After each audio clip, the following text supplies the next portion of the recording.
நாம் தமிழர் கட்சி காரைக்குடியிலும் கன்னியாகுமரியிலும் வெற்றி பெற 2 தொகுதிகளில் வெற்றி பெற வாய்ப்புள்ளது. தாவேகா 3. விஜயால் நாம் தமிழர் கட்சியின் வாக்கு விழுக்காட்டுக்கு எந்த சேதாரமும் ஏற்படாது என்பதே ஆய்வின் முடிவாக இருக்கிறது. விஜயால் நாம் தமிழர் வாக்குகள் குறையும் என்பது தவறான தகவல் என்பதே நாங்கள் கேட்டு அறிந்த கருத்தின் ஆய்வின் அடிப்படையில் எடுத்த தரவுகளின் அடிப்படையில் தெரிய வருகிறது. நாம் தமிழர் கட்சி ஆட்சிக்கு வர வேண்டும் என்று விரும்புகிறீர்களா என்று கேட்டோம். 25 விழுக்காடு மக்கள் ஆம் என்கிறார்கள். தாவேகா ஆட்சிக்கு வர விரும்புகிறீர்களா என்று கேட்டபோது 18 விழுக்காடு மக்கள் ஆம் என்கிறார்கள். நாம் தமிழர் தலைமை ஒருங்கிணைப்பாளர் சீமான் காரைக்குடி சட்டமன்ற தொகுதியில் வெற்றி பெறுவதற்கான வாய்ப்பு அதிகம் உள்ளது என்கிறது நிலவரம். விஜய் கூறுவதை போல திமுகவிற்கும் விஜய்க்குமான போட்டி என்பது களத்தில் அப்படி இல்லை. தமிழ் தேசியம் திராவிடம் எனும் அடிப்படையில் நாம் தமிழரும் கூட திமுகவுக்கு ஒரு போட்டியாக இருக்கிறது. ஆனால் விஜய் திமுகவுக்கு போட்டியாக இருக்கிறார் என்பதை கள நிலவரங்கள் பிரதிபலிக்கவில்லை. நாம் தமிழர் கட்சியினுடைய தலைமை ஒருங்கிணைப்பாளர் சீமான் அவர்கள் வருகிற 2026 சட்டமன்ற தேர்தலில் காரைக்குடி தொகுதியில் வெற்றி பெற போவது உறுதி என்று தமிழ் ஊடகம் நடத்திய கருத்து கணிப்பு முடிவுகள் வெளியாகி பரபரப்பை ஏற்படுத்தியிருக்கு. சீமான் அவர்களுக்கு மிகப்பெரிய அளவில் மக்கள்கிட்ட ஆதரவு இருக்கு அப்படிங்கிறது இந்த கருத்து கணிப்பு முடிவுகளில் சொல்லப்படுது. சீமான் அவர்கள் 25 விழுக்காடு வாக்குகளை வாங்குவதற்கான வாய்ப்பு இருக்கு அப்படின்னு சொல்லப்படுது. தமிழக வெற்றி கழகத்தினுடைய வருகை, விஜய் அவர்கள் அரசியலுக்குள்ள வர்றது எந்த விதத்திலையுமே சீமான் அவர்களுக்கு பாதிப்பு இல்லை. விஜய் அவர்கள் போகக்கூடிய இடத்துலலாம் 2 பேருக்கு நடுவில் தான் போட்டியே. ஒன்று டிஎம்கே, இன்னொன்று டிவிகே. டிஎம்கே தீய சக்தி, டிவிகே தூய சக்தின்னு பேசிட்டு வர்றாரு. ஆனால் களம் அப்படி இல்லை. களம் அப்படிங்கிறது திராவிடம் வெர்சஸ் தமிழ் தேசியம் அப்படின்னு தான் இருக்கு. விஜய் அவர்களுக்கு ஒட்டுமொத்தமாகவே 100க்கு 18 விழுக்காடு மக்கள் தான் விஜய் அவர்கள் வருவார் அப்படின்னு சொல்கிறாங்க. தமிழக வெற்றி கழகம் தமிழ்நாடு முழுவதும் 234 தொகுதிகளில் 3 தொகுதிகளை மட்டுமே கைப்பற்றும். அந்த 3 தொகுதியும் எதனால் கைப்பற்றும் அப்படின்னா, விஜய் அவர்கள் 2 தொகுதியில் போட்டிடுறாரு. ஒன்று பெரம்பூர், இன்னொன்று திருச்சி கிழக்கு. அதனால் 3 தொகுதிகள் தமிழக வெற்றி கழகம் வெற்றி பெறும் அப்படின்னு சொல்லப்பட்டிருக்கு. இன்னொன்று நாம் தமிழர் கட்சி 2 இடங்களில் வெற்றியை தழுவதற்கான வாய்ப்பு இருக்குது அப்படின்னு சொல்லப்படுது. அதில் ஒன்று அண்ணன் சீமான் அவர்கள் நிற்கக்கூடிய காரைக்குடி தொகுதி. நம்ம திரும்ப ஒரு விஷயத்தை சொல்லிக்கிட்டே இருக்கோம். ராகுல் காந்தியா மோடியா அப்படிங்கிற இடத்துலையே நாம் தமிழர் கட்சி 8.2 விழுக்காடு வாக்குகளை வாங்கி அங்கீகரிக்கப்பட்ட அரசியல் கட்சியாக மாறிச்சு. இதே காரைக்குடி வரக்கூடிய அந்த சிவகங்கை தொகுதியில் நாம் தமிழர் கட்சி 16 விழுக்காடு வாக்குகளை வாங்குச்சு. அண்ணன் சீமான் அவர்கள் நிறுத்தக்கூடிய வேட்பாளரே 16 விழுக்காடு வாக்குகளை வாங்குறாரு அப்படின்னா, நேரடியாக அண்ணன் சீமான் அவர்கள் காரைக்குடியில் போட்டியிடும் போது கண்டிப்பாக வெற்றி பெறப் போவது உறுதி அப்படின்னு சொல்லிக்கிட்டே இருந்தோம். இது ஒரு புறம் இருக்க, கன்னியாகுமரி தொகுதியையுமே நாம் தமிழர் கட்சி சேர்த்து கைப்பற்றும் அப்படின்னு சொல்லி இந்த கருத்து கணிப்பு முடிவுகள் சொல்லுது. தமிழ்நாடு முழுவதும் 100க்கு 25 விழுக்காடு நாம் தமிழர் கட்சி ஆட்சி அமைக்கும் அப்படின்னு சொல்லி பல பேர் கருத்து தெரிவித்ததாகவும் இந்த கருத்து கணிப்பு முடிவுகள் அப்படிங்கிறது நமக்கு சொல்லுது. நம்ம ஒரு விஷயத்தை திரும்ப அழுத்தம் திருத்தமாக சொல்லிக்கிட்டே இருக்கோம். விஜய் அவர்களுடைய அரசியல் வருகை எந்த விதத்திலையுமே சீமான் அவர்களை பாதிக்காது. ஏன்னா தற்குறி கூட்டத்திற்கும் கொள்கை கூட்டத்திற்கும் வித்தியாசம் இருக்கு. கடந்த முறை நாடாளுமன்ற தேர்தலில் அண்ணன் சீமான் அவர்களுக்கு வாக்களித்த அந்த 8.2 விழுக்காடு மக்களுமே மாற்றத்திற்காக வாக்களித்தவர்கள். கொள்கைக்காக, கோட்பாட்டுக்காக, தற்சார்பு பொருளாதாரத்திற்காக, தமிழ் உணர்வு சார்ந்த வாக்குகள், அது தமிழ் தேசிய வாக்குகள், அது எப்பவுமே உடைஞ்சு இன்னொரு கட்சிக்கு போறதுக்கு வாய்ப்பே இல்லை அப்படின்னு நம்ம சொல்லிக்கிட்டே இருந்தோம். அதைத்தான் இந்த கருத்து கணிப்பு முடிவுகளும் வெளியில கொண்டு வந்திருக்கு. ஒவ்வொரு இடத்துலையும் விஜய் அவர்கள் பேசும்போது 2 பேருக்கு தான் போட்டி, 4 முனை போட்டின்னு நிறைய பேர் சொல்றாங்க. 4 முனை போட்டியெல்லாம் இல்லை, 2 முனை போட்டி அப்படின்னு சொல்லிட்டே இருக்கிறார். உண்மையிலேயே 2 முனை போட்டி தான்.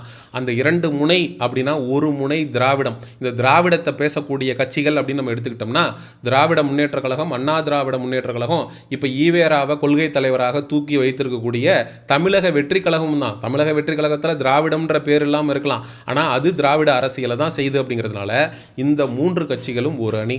அண்ணன் சீமான் அவர்கள் தலைமையில் நாம் தமிழர் கட்சி இன்னொரு அணி. இவங்க 2 பேருக்கும் நடுவில் தான் போட்டியே. அண்ணன் சீமான் அவர்கள்ட்ட நீங்கள் ஏன் விஜயோட கூட்டணிக்கு போகலை அப்படின்னு சொல்லி ஒரு கேள்வி எழுப்பப்பட்டுச்சு. அதற்கு அண்ணன் சீமான் அவர்கள் ரொம்ப அருமையாக பதில் கொடுத்துருப்பார். ஆனால் இந்த கருத்து கணிப்புகள் முடிவுகள் வெளியாகி விஜய்க்கு வரக்கூடிய 18 விழுக்காடு, அண்ணன் சீமான் அவர்களுக்கு வரக்கூடிய 25 விழுக்காடு, 2 பேருக்கும் 20-20ன்னு வச்சுக்கிட்டா கூட அது 2ஐயும் சேர்க்கும் போது 40 விழுக்காடு வாக்குகள் அப்படிங்கிறது 2 பேரும் சேர்ந்து கூட்டணி வைத்தா வந்திருக்கும் அப்படிங்கிறது தான் கூட்டணி கூட்டணி கணக்கு. ஆனால் அதெல்லாம் தாண்டி தாவேகாவோடு சேர்ந்து விஜயோடு சேர்ந்து பயணிச்சா நம்ம ஆட்சி அதிகாரத்தை நோக்கி நகர்ந்தரலாம் அப்படின்னு அண்ணன் சீமான் அவர்களுக்கும் நன்றாக தெரியும். ஆனாலும் தன்னுடைய கொள்கை நிலைப்பாடு இதெல்லாத்தையும் கொண்டு போய் ஒரு தற்காலிக வெற்றிக்காக நம்ம அடமானம் வச்சிடக்கூடாது அப்படின்றதுக்காக அண்ணன் சீமான் அவர்கள் தனித்து நிற்கணும் அப்படின்னு சொல்லி ஒரு முடிவை எடுத்திருக்காரு. நாம் தமிழர் கட்சியில் இருக்கக்கூடிய தம்பிகள் எல்லாருமே இந்த தாவேகா தற்குறிகள் மாதிரி 234 தொகுதியிலையும் நாங்கள் ஜெயிச்சிருவோம் அப்படின்னு நாங்கள் மனப்பால் குடிக்கிறது இல்லை. எது கள நிலவரமோ எது உண்மையோ நாங்கள் அதை எடுத்துக்கிறோம். இப்போது இந்த தமிழ் ஊடகம் நடத்தி வெளியிட்ட இந்த கருத்து கணிப்பில் சீமான் அவர்கள் 2 தொகுதியில் ஜெயிப்பார், நாம் தமிழர் கட்சி 2 தொகுதியில் ஜெயிக்கும் அப்படின்னு சொல்லி சொல்கிறாங்க. ஆனால் நம்ம யோசிக்கிறது என்னென்னா, நாம் தமிழர் கட்சி குறைந்தபட்சம் ஒரு 20 தொகுதிகளாவது ஜெயிக்குது அப்படின்னா கண்டிப்பாக வருகிற 2026 சட்டமன்ற தேர்தலில் ஒரு மிகப்பெரிய தாக்கத்தை ஏற்படுத்த முடியும். 20 தொகுதியை ஜெயிச்சா எப்படிப்பா மெஜாரிட்டி இருக்கும், அதை வச்சு எப்படி ஆட்சி அமைக்க முடியும் அப்படின்னு நீங்கள் கேட்கலாம். ஒரு எடுத்துக்காட்டுக்கு சொல்கிறேன். இதே திமுக 100 தொகுதி ஜெயிக்குதுன்னு வச்சுக்கோங்க, அதிமுக இன்னொரு 100 தொகுதி ஜெயிக்குதுன்னு வச்சுக்கோங்க. அந்த இடத்துல யாருடைய ஆதரவு இருந்தால் ஆட்சி அமைக்க முடியும் அப்படின்னு ஒரு நிலை உருவாகும் போது அப்போ நாம் தமிழர் கட்சிக்கிட்ட ஒரு 20 எம்எல்ஏக்கள் இருக்கிறாங்க. அப்படிங்கிறப்போ அவங்களுடைய ஆதரவு யாருக்கு கிடைக்குமோ அவங்க தான் ஆட்சி அமைக்க முடியும் அப்படிங்கிற ஒரு நிலை உருவாகும் போது கண்டிப்பாக நாம் தமிழர் கட்சி ஒரு பவர்ஃபுல்லான இடத்துக்கு நகருங்கிறது தான் 100% மறுக்க முடியாத உண்மை. இந்த தாவேகா தற்குறிகள் மாதிரி 234க்கும் 234 அப்படின்னு பகல் கனவு காணாம பிராக்டிக்கல் பாசிபிலிட்டிஸ் நாம் தமிழர் கட்சிக்கு என்ன இருக்கு அப்படிங்கிறத பார்க்கணும். இந்த தமிழ் ஊடகம் வெளியிட்டிருக்கக்கூடிய இந்த கருத்து கணிப்பில் சீமான் அவர்கள் 25 விழுக்காடு வாக்குகளை வாங்குவார் அப்படின்னு அவங்க சொல்றதே உண்மையிலேயே நாம் தமிழர் கட்சிக்கு கிடைத்திருக்கக்கூடிய ஒரு மிகப்பெரிய அங்கீகாரமாக தான் நான் பார்க்குறேன். ஏன்னா நம்ம 8 விழுக்காடு வாக்குகளை வச்சுருக்கோம். 25 அப்படிங்கிறது இதை விட 3 மடங்கு வாக்குகளை அதிகமாக நாம் தமிழர் கட்சி வாங்கும் அப்படின்னு அவங்க சொல்லியிருக்காங்க. இது உண்மையிலே பாராட்டுதலுக்குரியது. திராவிடத்திற்கு மாற்று அப்படிங்கிறது தமிழ் தேசியமாக இருக்குமே தவிர கண்டிப்பாக ஒரு திராவிடத்திற்கு மாற்று இன்னொரு திராவிடமாக இருக்க முடியாது. அண்ணன் சீமான் அவர்கள் அடிக்கடி சொல்லுவார், ஒரு கெட்டதுக்கு எப்படா இன்னொரு கெட்டது தீர்வாக இருக்க முடியும், கெட்டதுக்கு நல்லது தாண்டா மாற்றா இருக்க முடியும். அதுபோல தமிழ் தேசிய அரசியல் மிகப்பெரிய அளவில் எழுச்சி பெற்றுக்கிட்டு வருது அப்படிங்கிறது தான் ஒவ்வொரு கருத்து கணிப்பு முடிவுகளும் நமக்கு தெரிவித்து கொண்டிருக்கிறது. 2026 சட்டமன்ற தேர்தல் நெருங்கி கொண்டு இருக்கக்கூடிய இந்த வேளையில் நம்ம கண்டிப்பாக 234 தொகுதிக்கும் உழைக்கணும். அதில் நமக்கு மாற்று கருத்து இல்லை. ஆனால் வெற்றி வேட்பாளர்கள் இவங்க கன்ஃபார்மாக ஜெயிச்சிருவாங்க, அவங்களுக்கு மத்தியில் மக்களுக்கு மத்தியில் ஒரு மிகப்பெரிய நற்பெயர் இருக்குது, அறிமுகமான முகமாக இருக்காங்க. ஒரு எடுத்துக்காட்டுக்கு சொல்லணும்னா இடும்பாவனம் கார்த்திக் அவர்கள் ஒரு நல்ல கள போராளி. அவரை வெற்றி பெற வைக்கிறதுக்கு இடும்பாவனம் கார்த்திக் மாதிரி நிறைய முகங்கள் நாம் தமிழர் கட்சியில் இருக்காங்க, கார்த்திகா இருக்காங்க, ஸோ இது மாதிரி நிறைய பேர் இருக்காங்க. அவங்களுக்கு இன்னும் அதிகமான ஃபோக்கஸ் கிடைக்கும் போது, அதிகபட்சமான தொகுதிகளை நம்ம கைப்பற்றும் போது 2 தரப்புலையுமே திமுக அதிமுகன்னு சொல்லி ஒரு இழுபறி நிலை நீடிக்குது அப்படின்னா அன்னைக்கு யாருக்கு நம்ம ஆதரவு கொடுக்குறோமோ அவங்க தான் ஆட்சி அமைக்க முடியும் அப்படின்ற ஒரு நிலை உருவாகுது. அப்படின்னா கண்டிப்பாக அந்த இடத்துல நாம் தமிழர் கட்சியுடைய கை அப்படிங்கிறது ஓங்கி இருக்கணும். அதை நோக்கி நாம் தமிழர் கட்சி பயணிக்கணும் அப்படிங்கிறதுல நமக்கு மாற்று கருத்து இல்லை. நாம் தமிழர் கட்சிக்கும் அண்ணன் சீமான் அவர்களுக்கும் 25 விழுக்காடு கொடுத்த இந்த தமிழ் ஊடகத்திற்கு, உண்மையை உறக்க சொன்ன இந்த தமிழ் ஊடகத்திற்கு நம்மளுடைய பாராட்டுகளை இந்த இடத்துல நம்ம தெரிவித்து கொண்டே ஆகணும். அதே போல விஜய் ஒரு டம்மி பாவா, அது ஒரு வெத்து முண்டம் வீணா போன தண்டம், அதுக்கு 18 விழுக்காட்டுக்கு மேல மக்கள் ஆதரவு கொடுக்கல.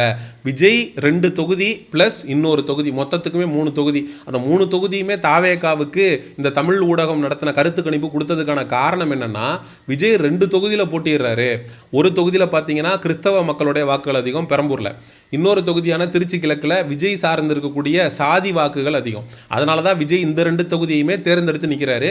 விஜய் நிற்கிறாரு, மாற்றத்தை கொண்டு வருவார்னு அந்த மக்கள் அந்த தொகுதிகளில் வாக்களிக்கிறதுக்கு வாய்ப்பு இருக்குன்றதுனால தான் 2 தொகுதியிலையுமே விஜய் ஜெயிச்சிருவாருன்னு சொல்லி இந்த கருத்து கணிப்பை வெளியிட்டிருக்காங்க. சரிடா, இந்த கருத்து கணிப்பு போயிடா, தாவேகாவுக்கு 18% கம்மியாக சொல்லிட்டாங்க அப்படின்னு இந்த தாவேகா தற்குறிங்க தாளம் போடுறதுக்கு வாய்ப்பு இருக்குது. அவனுங்களை பார்த்து கேட்குறேன், தாவேகாவிற்கு 18 அப்படிங்கிறது பொய்னா விஜய் 2 தொகுதியில் ஜெயிச்சிருவாரு அப்படின்ற கருத்து கணிப்பும் பொய்யா தானே இருக்கணும். அதை மட்டும் ஏன்டா உண்மைன்னு ஒத்துக்கிறீங்க அப்படிங்கிற கேள்வியும் இந்த தாவேகா தற்குறிகளை பார்த்து கேட்கணும்னு இருக்கு. கள நிலவரம் அப்படிங்கிறது இந்த தாவேகா தற்குறிகளை விட, விஜய்க்கு கிடைத்திருக்கக்கூடிய ஆதரவை விட நாம் தமிழர் கட்சிக்கு மிகப்பெரிய ஆதரவு மக்கள்கிட்ட இருக்கு அப்படிங்கிறத இந்த தமிழ் ஊடகம் வெளியே கொண்டு வந்திருக்கிறாங்க. அவங்களுக்கு நன்றிகளை சொல்லி இந்த காணொலியை நிறைவு செய்துக்கலாம். நாம் தமிழர் கட்சி தம்பிகள் இந்த காணொலியை தாவேகா தற்குறிகளுடைய கண்ணில் படும் வரை பகிருங்க. சமூக நிகழ்வு, அரசியல் சார்ந்த பதிவுகளுக்கு சியோனிசம் சேனலை சப்ஸ்கிரைப் பண்ணுங்க. அடுத்த ஒரு காணொலி பதிவில் சந்திப்போம். நன்றி, வணக்கம்.